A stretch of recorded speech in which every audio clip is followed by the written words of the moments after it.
નમસ્કાર ખેડૂત મિત્રો, મારું નામ છે અલ્કેશ પટેલ અને આપણી યુટ્યુબ ચેનલ છે ખેતીની વાત મારું ગુજરાત. આપણી દુકાનનું નામ છે Hindustan agro seeds Kalavad, proper Kalavad, તાલુકો કાલાવડ, જિલ્લો જામનગર.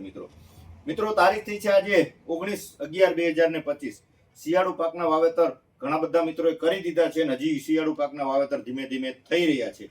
તો એની અંદર આજે મારે એક તમને ભલામણ કરવાની છે કે આપણે અગાઉ પણ વિડીયોની અંદર માહિતી આપી છે કે તમે પાયા ખાતરમાં જે કંઈ ખાતર આપો છો, એસએસપી આપો છો, એનપીકે આપો છો, ડીએપી આપો છો, સાથે તમારે માઇકોરાજા આપવું ખૂબ જ જરૂરી છે. આ એક મારી કોઈ એવી ભલામણ નથી, પણ યુનિવર્સિટીની ભલામણ છે કે જમીનની અંદર માઇકોરાજાની શું જરૂરિયાત છે, શું કામ એને માઇકોરાજા આપવું જોઈએ, એના વિશે હું આજે તમને થોડીક ચર્ચા કરીશ.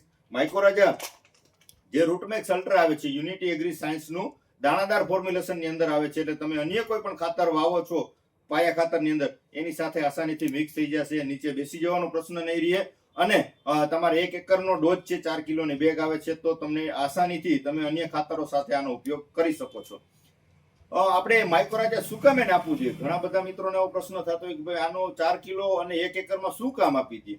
પણ માઇકોરાજા એક એવી વસ્તુ છે કે જમીનની ફળદ્રુપતા તો વધારે જ છે, પણ સાથે સાથે મૂળનો વિકાસ થાય છે. તમે અન્ય કોઈ પણ ખાતરો આપ્યો છો કે આપેલા છે અગાઉ, તો જેની અંદર ફોસ્ફરસ યુક્ત ખાતર હોય એ પોતાની જગ્યા બદલતું નથી. તમારી જગ્યા જે દાણો પડ્યો છે ખેતરમાં, તમે જે જગ્યાએ આપ્યું છે ત્યાંથી એની જગ્યા બદલતું નથી. એટલે એ જે છે અલભ્ય સ્વરૂપમાં પડ્યું રહે છે. એની અંદર સુસુપ્ત અવસ્થામાં તમારા જમીનમાં જે કાંઈ ફોસ્ફરસ યુક્ત ખાતર હોય છે એ જમીનમાં પડેલા જ હોય છે ઓલરેડી.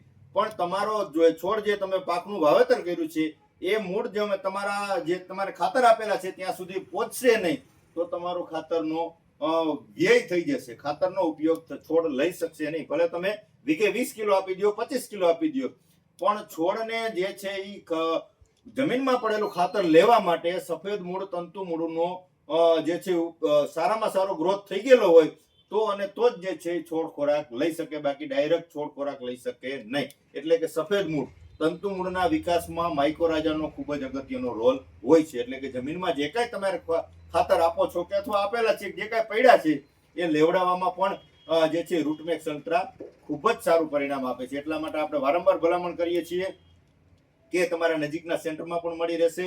દાણાદાર ફોર્મ્યુલેશનમાં આવે છે, લાંબો ખર્ચ નથી. એક વીઘે જે છે 240 રૂપિયા આસપાસ મારા ખ્યાલથી ખર્ચ થાય છે. 600 રૂપિયાની બેગ આવે છે અને 2.5 વીઘા 1 એકરમાં તમારે આનો ઉપયોગ કરી શકો છો મિત્રો. તો આ પ્રકારે તમે માઇકોરાજા તમે પાયામાં ન આપ્યું હોય અને ડોઝમાં જે તમે કઈ ખાતર આપવા માંગતા હોય તો ડોઝમાં પણ તમે આનો ઉપયોગ કરી દેજો મિત્રો. આપણે જગ્યા છોડીને વાપરવાનું છે, 1 એકરમાં ઉપયોગ કરવાનો છે. તમે 10 એકર 20 એકરનું ધાણા વાવ્યા, ચણા વાવ્યા, જીરા વાવ્યા, લસણ વાવ્યું, ડુંગળી વાવી હોય કે વટાણા વાવ્યા હોય, કોઈ પણ પાકનું વાવેતર કર્યું હોય, આપણે 1 એકરમાંનો જગ્યા છોડીને ખતરો કરવાનો છે. રિઝલ્ટ સારું મળે તો જ આપણે આવનારી સિઝનમાં ઉપયોગ કરવાનો છે. કેમ કે આપણે ખેતીલક્ષી માહિતી, ખેડૂત મિત્રોને સારા રિઝલ્ટ મળ્યા હોય, પરિણામ સારા મળે, ખેડૂત મિત્રોને એનો જે છે ક્વોલિટી સારી થાય અને ઉત્પાદન સારું મળે, આવા હેતુથી આપણે ખેડૂત મિત્રો સુધી વિડીયોની માહિતી પહોંચાડતા હોઈએ છીએ મિત્રો. તો આ પ્રકારે આપણે માઇકોરાજાનો ચોક્કસથી તમે ઉપયોગ કરજો, 1 એકરમાં ઉપયોગ કરજો. તમને ખ્યાલ આવે કે રિઝલ્ટ સારું મળ્યું છે તો જ આવનારી સિઝનમાં આપણે ઉપયોગ કરવાનો છે, બાકી ઉપયોગ કરવાનો નથી. આ પ્રકારની કઈ વિશેષ માહિતીની જરૂરત હોય 9245424050 મારો મોબાઈલ નંબર છે મિત્રો. ગમે ત્યારે ફોન કરી અને માહિતી મેળવી શકો છો. રજા આપશો મને. જય જવાન, જય કિસાન.